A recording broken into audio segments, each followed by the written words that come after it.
Hey y'all, welcome back to Better History, and today we are talking about the Korean War. The Korean War is very interesting.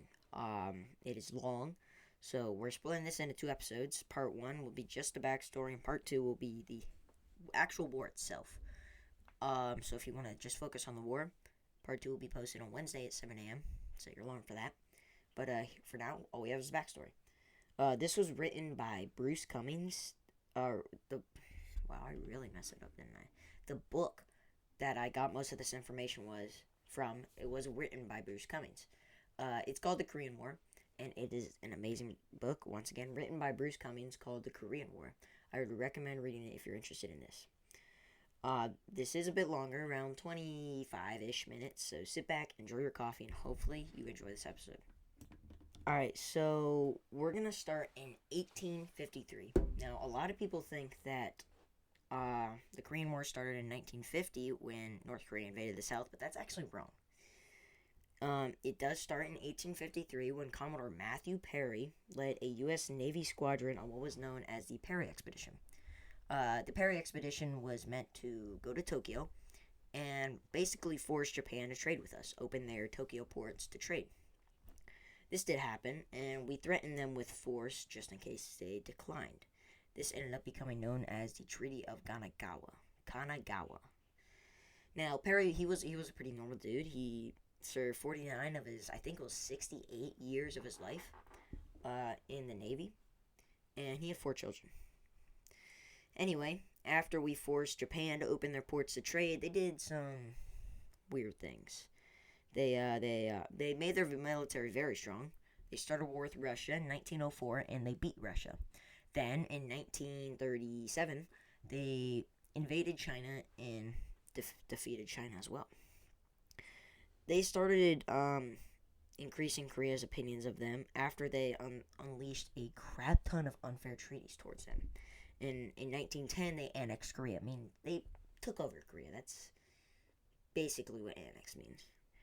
Interestingly enough, Japan actually tried to erase and even prohibit Korean culture and language.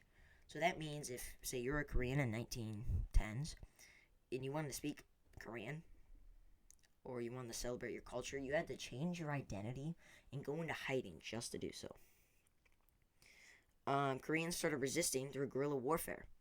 Guerrilla warfare is where you're just shooting at the trees, you know? We've all heard that. They're in the trees, they're in the trees.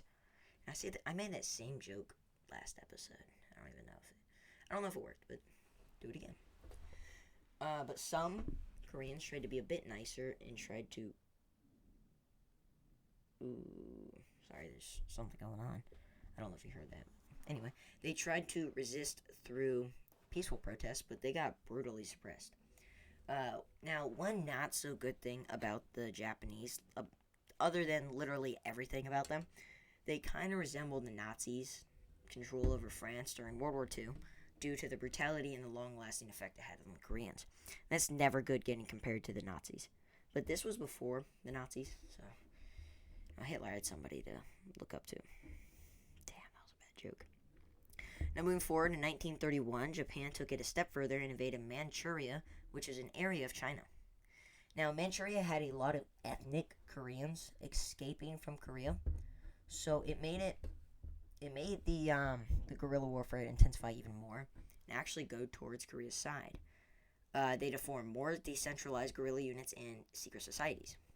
Within the next few years, a man that took the name of Kim Il-sung, which actually means Kim becomes a son in English, rose as a leader to the guerrilla units.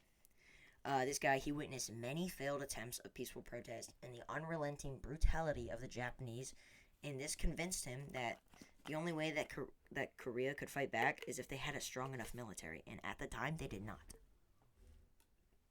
because they were controlled by Japan.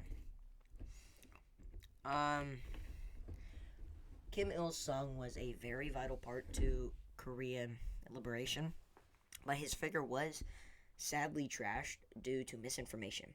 Misinformation like he was trying to deceive you into slavery, and misinformation like he was not the real Kim Il-sung. He just stole his name, killed him, and acted like him.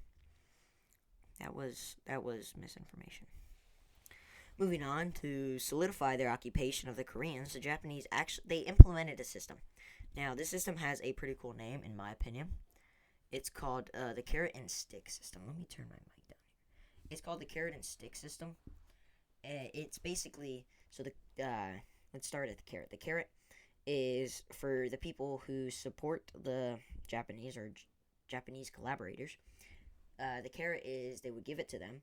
They would get high military power and high government positions and money. Now the stick. The stick is meant for the people that were the opposite of the collaborators. They were the I don't know the word for it. The de-collaborators. They didn't like the Japanese. Let's just leave it at that. And they got punished, brutally punished. We love saying the word brutally today. You hear it a lot more. Eventually, the Japanese formed something that they like to call the National Police, which actually consisted of a bunch of Korean suck-ups. The collaborators. The goal of this National Police Force was to decimate any resistance at any cost. So being part of the resistance now was worse than being a white straight dude. Now, being part of resistance then was worse than being. I don't know why I said it twice. It did not work the first time. Sorry, I don't think I got a cold coming on or something. The Japanese murdered people that were remotely related to guerrillas. So say your dad was a guerrilla, and even though you were a collaborator of the Japanese, you would still get murdered because your dad was a guerrilla. It's not that fair, but that's how it worked. But guerrilla was also a very vague term. It could mean that you're a collaborator, and so you get a knock on your door, right? Coming in the door, they're like, "Hello? You a collaborator?" You say, "Yeah." "Alright, I got you on my list here. You're now the governor of the local area." "Oh, cool. Here's some money. But you didn't pay your taxes last year." They'll shoot you. They'll kill you, right? It's a very vague term. Guerrilla could mean not paying your taxes. It could mean being in guerrilla units shooting at the Japanese. So that's also didn't really, work, as anybody could be a guerrilla, and that is why you pay your taxes, so you're not a guerrilla. Anyway, during the occupation of China and Korea, the Japanese slaughtered millions of peasants, and they committed acts so atrocious it made Dahmer look like a saint. But, seriously, I'm not allowed to talk about it because it is against the community guidelines for Spotify and YouTube. It sucks because it's history. I wish I could talk about history. The guerrillas fought brave and fierce, but they were too disorganized and decentralized. Going up to 1941, there was a huge counterinsurgency operation. Now, this operation, it knocked out more than 200,000 freedom fighters. And Mr. Kim Il-sung, or Mr. Becoming the Sun Dude guy, he saw this as freedom fighters' main purpose of defeat. And this also gave Kim Il-sung an idea. His idea was that if the Koreans were to ever be free from outside occupation, that they needed unity by all means necessary. That was my tea cap, Arizona tea, great tea. Yeah, amazing. But yeah, if the Koreans were ever to be free, they needed unity by all means necessary. So they need local unity, they needed military unity, they needed political unity, and yeah, they needed political unity. Meaning there is no political alternatives, or in other ways, if you don't agree with our political standards, get out of my country. My way or the highway, baby. That's how we're gonna put it. All of this fighting continued until Japan eventually surrendered in 1945, and the U.S. occupied the southern half of Korea. Also, the USSR occupied the north. The Americans, we proposed to divide Korea at the 38th parallel, and right under that was the capital Seoul. Seoul is very vital in the war, which we'll learn about in the next episode. So we kept Seoul under our control as we divided Korea at the 38th parallel. Now, we sat down with the USSR, right? The Americans sat down with the USSR, and they had a conversation. They said, we should reunite Korea. But politics was brought up, and this is why you never bring up politics. Because the U.S. was capitalist and the USSR was communist. If you don't know, capitalist countries invest billions into trade and industry for profit, whereas communists uh, share responsibilities and possessions and work together to produce, sell goods. That is the literal definition. I just reworded it a little bit. So, why do I keep dropping my cat? When the Allies arrived in Korea, they found multiple local people's committees established around the country. These committees proclaimed the People's Republic of Korea. They were also led by a Christian nationalist, Cho Man-sik.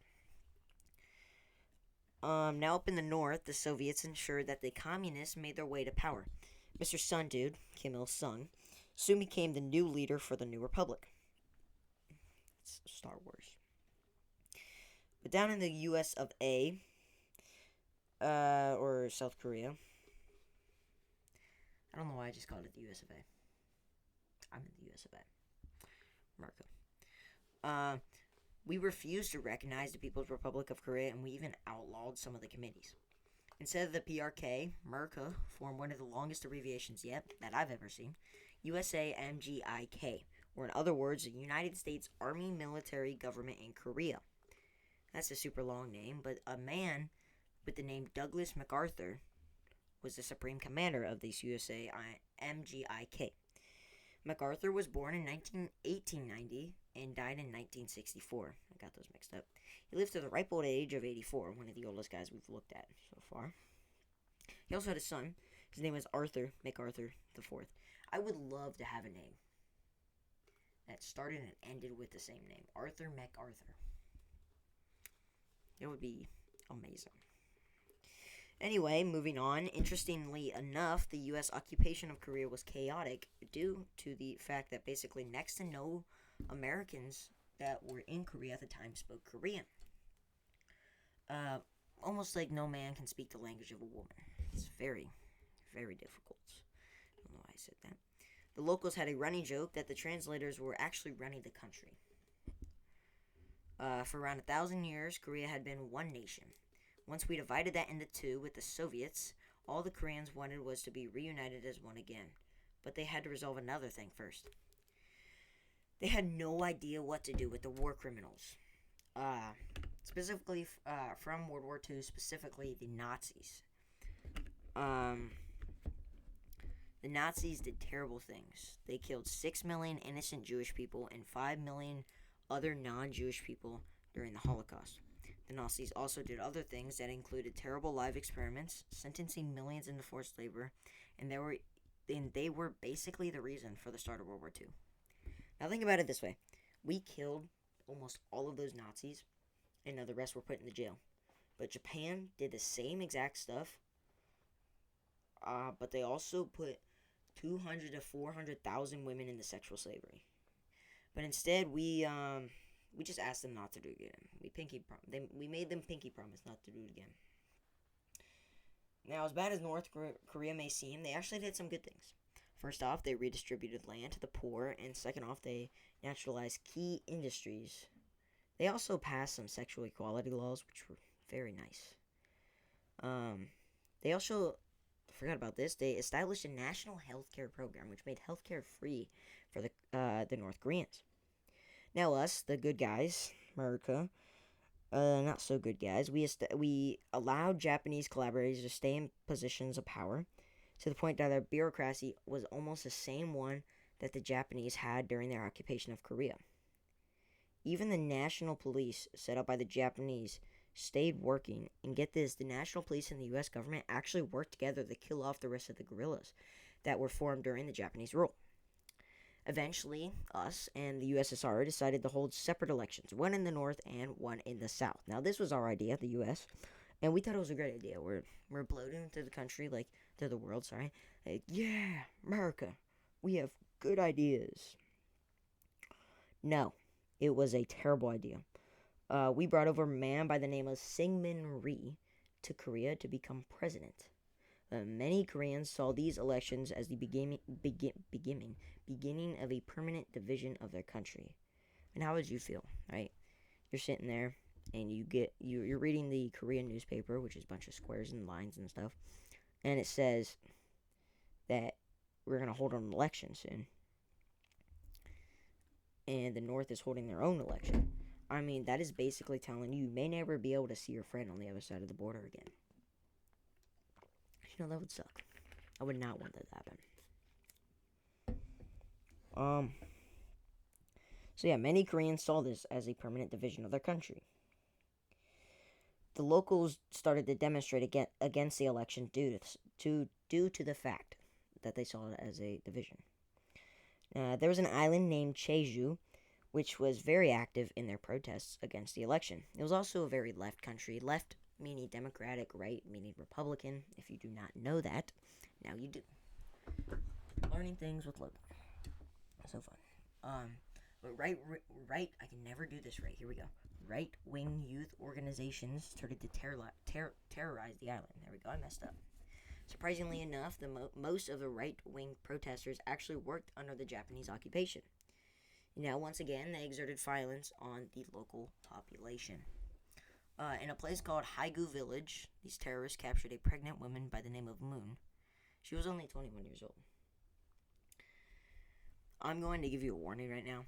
This next part is a little graphic, and if you're uncomfortable with topics of sexual assault, I would skip a few minutes ahead when I say so, because this is, it gets a little graphic. Alright, so this 21-year-old woman, Moon, was taken from her home. The reason for this was because her husband was allegedly an insurgent or a freedom fighter. These right-wing youths stabbed her 13 times, causing her to abort her child, and they left her to die with a child half delivered. Other women were serially sexually abused, often in front of other villagers, and then blown up from a grenade placed inside of their vagina. Now that is over, we can get back to the war. Demonstrations demanding unification with the North were starting to intensify. Now, the U.S. deployed the National Police, the thing that the Japanese made, which is not good. We sent them to capture around 2,500 people in Jeju. One body of a prisoner was found later that same day on the beach. The prisoners found that the body was tortured to death, and this sparked revolt in the islanders, and they ended up destroying 11 police stations. We should all be so thankful right now that we don't live in that Korea, and that South Korea is a little bit of a safer place now. Oh, I'm sorry, guys.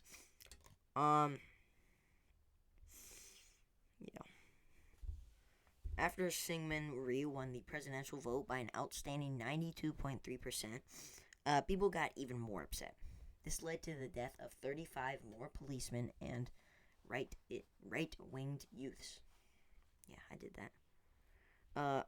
America assisted the newly formed South Korea in terminating these rebels, let's call them. When the island was massacred, 60,000 people had died, and 170 out of the 400 villages remained. This actually gave control to the right-wing youth organization, and by 1949, 300 of the rightists have joined the island police, and another 200 were in business or local governments. The guerrillas made more brutal assaults on the police, more than ever actually, who then they took the guerrilla fighters, took them to their home village, the village where they grew up in, the village where their parents probably still live. And then they tortured them for information in front of the islanders. Then, after they were done, whether you gave them information or not, they shot you and hung you on a very visible tree to teach the others a lesson. And that is why we respect our government, kid. Despite these terrible methods, the insurgency persisted. They did have very solid reasons to persist and get upset about it, because the North was doing good. Actually, they established social reform and also land reform.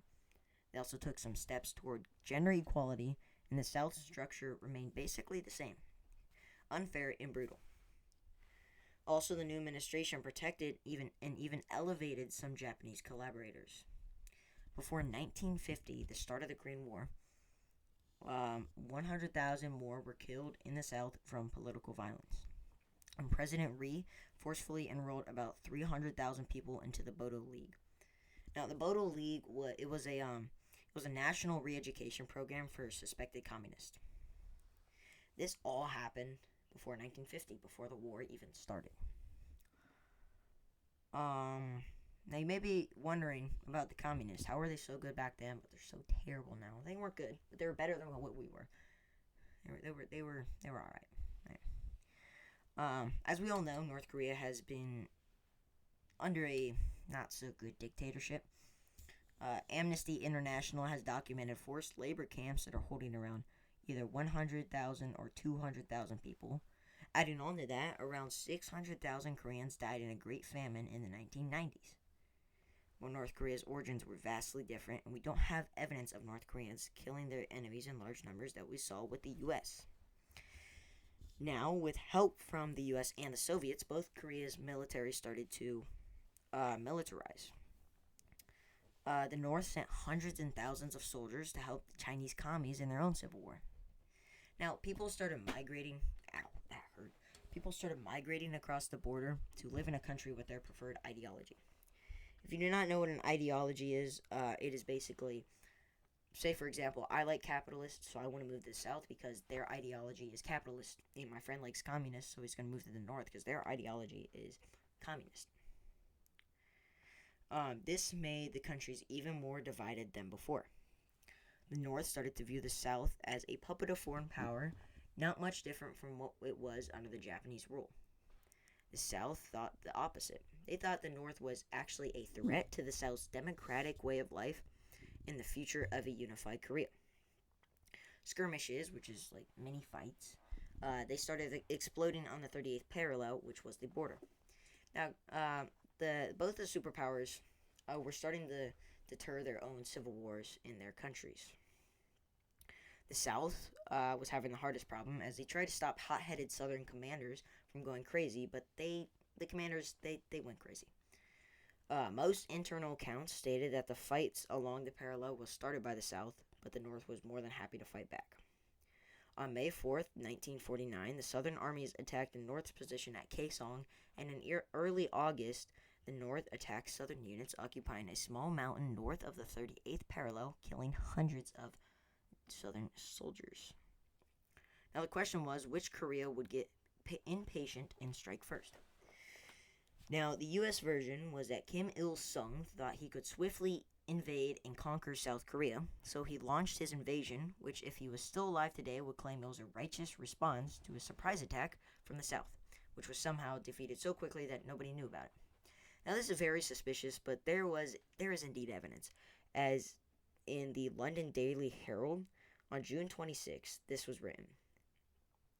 American military observers said the Southern forces made a successful attempt relieving the counterattack near the west coast, penetrated 5 miles into northern territory, and seized the town of Haeju. This pretty obviously proves that the South did in fact counterattack the North. So whatever the truth may be, the North was the first to invade. And that is where we're going to leave off today. I want to thank you all so much for watching this video, and everybody who has watched the other videos. We're up to like 30 total, 20 some on YouTube, and like 8 on Spotify. Thank you all so much for that. If you enjoyed, like, subscribe, or follow, and share. Please share. And I'll see you all Wednesday. Peace out.